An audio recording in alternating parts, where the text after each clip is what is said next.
உடல் ஆரோக்கியமாக இருக்க ஒவ்வொரு வயதுக்கும் ஏற்ற மாதிரி நம்ம உணவு முறைகளை சாப்பிடணும். ஸோ 20 இயர்ஸில் நான் சாப்பிட்ட மாதிரி 40 இயர்ஸில் சாப்பிட முடியாது. 40 இயர்ஸில் சாப்பிட்ட மாதிரி 60 இயர்ஸ்க்கு அப்புறம் நம்மளால சாப்பிட முடியாது. அப்போ அந்த உணவு முறைகள் என்னென்ன நம்ம ஃபாலோ பண்ணணும்.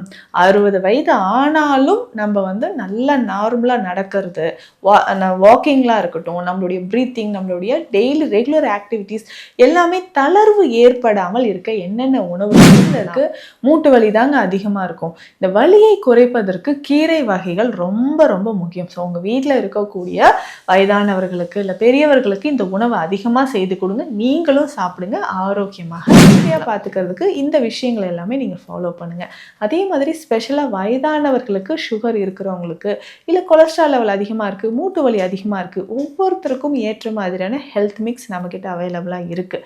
அடுத்ததாக இதற்கு ஏற்ற மாதிரியான மருந்துகளும் நம்மக்கிட்ட இருக்குது.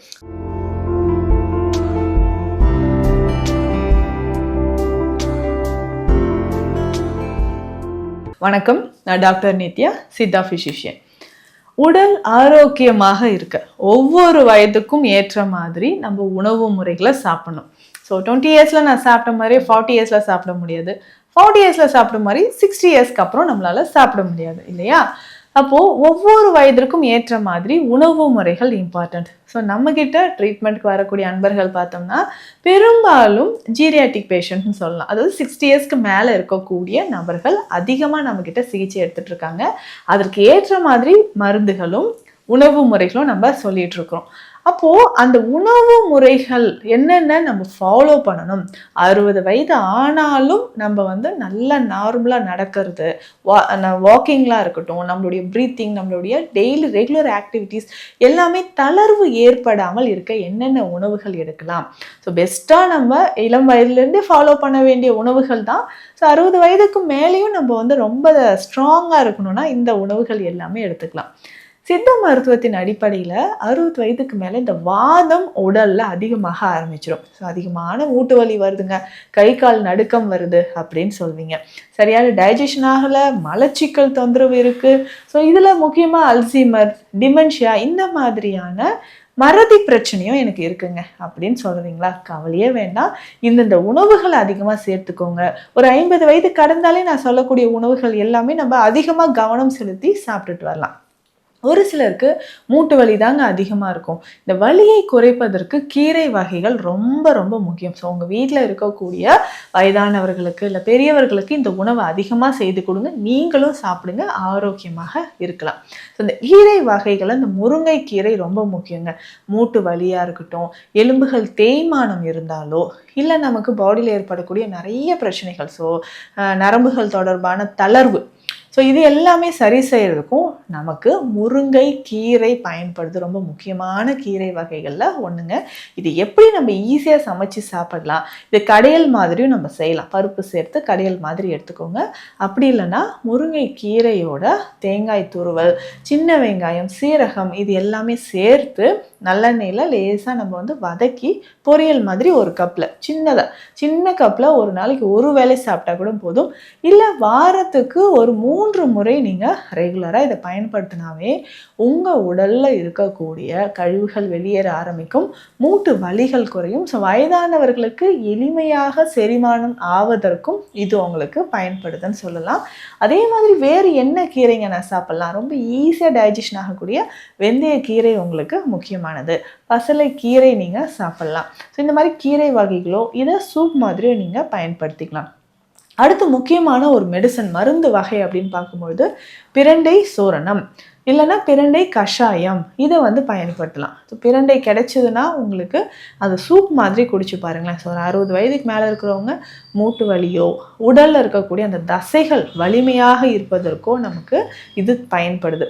அப்போ அந்த பிரண்டையை நீங்கள் எப்படி பயன்படுத்தலாம் அப்படின்னா சூப் வகையில் டெய்லி ரெகுலராக நம்ம யூஸ் பண்ணிக்கிட்டே வரும்பொழுதும் உடலில் இருக்கக்கூடிய கழிவுகளானது நமக்கு வெளியேற ஆரம்பித்து எலும்புகள் உங்களுக்கு நல்ல பலம் பெறும் அப்படின்னு சொல்லலாம். இன்னும் ஒரு சிலருக்கு பார்த்தோம்னா இரவில் அடிக்கடி ஃப்ரீக்வெண்ட் யூரினேஷன் உங்களுக்கு இருக்கும் இல்லைங்களா? தூக்கத்தை கெடுக்கிறதே இதுதாங்க. நைட் என்னால் நிம்மதியாக தூங்கவே முடியல அப்படின்னு சொல்லுவீங்க. அந்த மாதிரி இருக்கிறவங்க நீங்கள் உணவில் இது எல்லாமே கட்டாயம் தவிர்த்துட்டு இது எல்லாமே கட்டாயம் சேர்க்கணும்.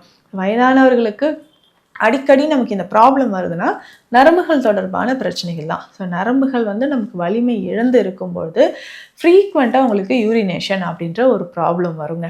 அப்போது நரம்புகள் வலிமையாக இருப்பதற்கு நீங்கள் எண்ணெய் சார்ந்த உணவுகள் ஊறுகாய் சாப்பிட்றீங்க, இல்லை எண்ணெயில் பொறுத்த அந்த அப்பளம் மாதிரியான வகைகள் சாப்பிட்றீங்கன்னா கட்டாயம் அதை தவிர்த்துக்கோங்க. பெரும்பாலும் நீங்கள் உப்பே பாதி தான் சாப்பிடணும். 60 வயதுக்கு மேலே இருந்ததுன்னா அரை உப்பு சேர்த்து சாப்பிட்றது நல்லது.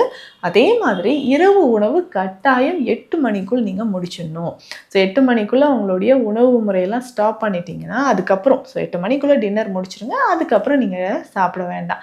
அப்போ தான் ஈஸியாக உங்களுக்கு டைஜஷன் ஆக ஆரம்பிக்கும். சிலர் வந்து அடிக்கடி சொல்வீங்க, நெஞ்சு எரிச்சல் இருக்குங்க, நெஞ்சுக்கு மேலேயே நிற்கிற மாதிரி இருக்குது அப்படின்னா இரவு நேரத்தில் உணவு சீக்கிரம் சாப்பிடணும். ஸோ அந்த மாதிரி நம்ம ஃபாலோ பண்ணிட்டே வரும்போது நெஞ்சு எரிச்சல் உங்களுக்கு குறைய ஆரம்பிக்குது. சிறந்த உணவு அப்படின்னா காலை நேரத்தில் இதெல்லாம் சாப்பிட்டிங்கன்னா ஈஸியாகவும் உங்களுக்கு டைஜஷன் ஆகும் அப்படின்னு சொல்கிற உணவு இட்லி மிக சிறந்த உணவு. அடுத்ததாக உங்களுக்கு கோல்டு காஃபி எதுவும் இல்லாமல் இருக்குங்க அப்படின்னு சொன்னீங்கன்னா வாரத்துக்கு 2-3 நாள் நீங்கள் பழைய சாதம் சாப்பிட்டுக்கலாம். அதற்கு அடுத்ததாக களி வகைகள் ரொம்ப சிறந்தது. ஸோ வயதானவர்கள் ஆரோக்கியமாக இருக்க களி வகைகள், ஸோ நம்ம வந்து உளுத்தங்களி ஒரு நாள் சாப்பிட்லாம், ராகி களி, கேழ்வரகு களி ஒரு நாள் சாப்பிட்லாம். இந்த மாதிரி களி வகைகள் சாப்பிடும்பொழுது சுகர் லெவல் உங்களுக்கு மெயின்டைன் ஆகுது. பிபி வந்து நார்மலாக இருக்கிறதுக்கு இது ரொம்ப ரொம்ப யூஸ்ஃபுல்லாக இருக்கும். இந்த மாதிரி களி வகைகளை காலை நேரத்தில் நீங்கள் பயன்படுத்திக்கோங்க. இரவு உறக்கம் ரொம்ப முக்கியம். நிறைய பேருக்கு என்னென்னா 2 விஷயம் நைட்டில் நடக்குங்க. அடிக்கடி யூரின் போகிறேன், இல்லை சரியாக எனக்கு உறக்கம் வராமல் இருக்குது, நைட் ஃபுல்லாக நான் முடிச்சுக்கிட்டே இருக்கிறேன் அப்படின்னு நிறைய பேர் சொல்வீங்க. அந்த மாதிரி இருந்தாலும் இரவு உணவு சீக்கிரம் சாப்பிட்டுட்டு சித்த மருத்துவத்தில் இருக்கக்கூடிய இந்த கசகசா லேகியம் நீங்கள் பயன்படுத்தலாம். ஸோ ஒரு 1/2 ஸ்பூன் அளவுக்கு கசகசா லேகியம் எடுத்துக்கோங்க. அதை சாப்பிட்டுட்டு கொஞ்சம் பால் குடிச்சிட்டு படுத்துக்கணும். ஸோ நீங்கள் நடக்கும்போதோ இல்லை ஸ்டெப்ஸ் ஏறும்போதோ படிகளில் ஏறும்போதோ காலையில் தூங்கி எழுந்துட்டு காலையில் நீங்கள் வந்து ரெஸ்ட் ரூம் போகிறீங்கன்னா ரொம்ப கவனம் தேவை. ஏன்னா வயதானவர்கள் அந்த டைமில் தான் டக்குன்னு வந்து என்னன்னா பேலன்ஸ் மிஸ் ஆகி கீழே விழுவீங்க. அப்போது ஃப்ராக்சர் ஏற்படுறதுக்கு வாய்ப்பு இருக்குது. ரொம்ப ரொம்ப கவனமாக இருந்துக்கோங்க. ஸோ நமக்கு ஒரு வாட்டி ஃப்ராக்சர் ஆகிடுச்சுன்னா அதுக்கப்புறம் ட்ரீட்மெண்ட் வந்து கஷ்டமாக இருக்கும். அதனால் உங்கள் உடலை நீங்கள் ஆரோக்கியமாக பார்த்துக்கோங்க. ஹெல்த்தியாக பார்த்துக்கிறதுக்கு இந்த விஷயங்கள் எல்லாமே நீங்கள் ஃபாலோ பண்ணுங்கள். அதே மாதிரி ஸ்பெஷலாக வயதானவர்களுக்கு சுகர் இருக்கிறவங்களுக்கு, இல்லை கொலஸ்ட்ரால் லெவல் அதிகமாக இருக்குது, மூட்டு வலி அதிகமாக இருக்குது, ஒவ்வொருத்தருக்கும் ஏற்ற மாதிரியான ஹெல்த் மிக்ஸ் நம்மக்கிட்ட அவைலபிளாக இருக்குது. அடுத்ததாக இதற்கு ஏற்ற மாதிரியான மருந்துகளும் நம்மக்கிட்ட இருக்குது. ஸோ பேசிக்காக இதுக்கு வந்து நீங்கள் குறுந்தொட்டி சூரணமே பயன்படுத்தலாம், அல்லனா அஸ்வகந்தி சூரணம் நீங்கள் பயன்படுத்தலாம். 2 சூரணத்தில், அதாவது அமுக்ரா சூர்ணம், 2 சூரணத்தில் ஏதாவது ஒன்று பாலில் கலந்து நீங்கள் சாப்பிட்டுட்டே வரும்போது உடல் வலிமையாகவும் மூட்டு வலி குறைய ஆரம்பிக்கும். ஸோ 60 வயதிற்கு மேலேயும் நீங்கள் நல்ல திடகார்த்தமாக இருக்கணும்னா இந்த மாதிரி உணவு முறைகளும் மருந்துகளும் ஃபாலோ பண்ணுங்கள். இந்த பதிவு உங்களுக்கு பயனுள்ளதாக இருக்கும்னு நினைக்கிறேன். சித்த மருத்துவம் தொடர்பான மருத்துவ ஆலோசனைகளுக்கு ஸ்க்ரீனில் இருக்கிற நம்பருக்கு காண்டாக்ட் பண்ணுங்கள். நன்றி.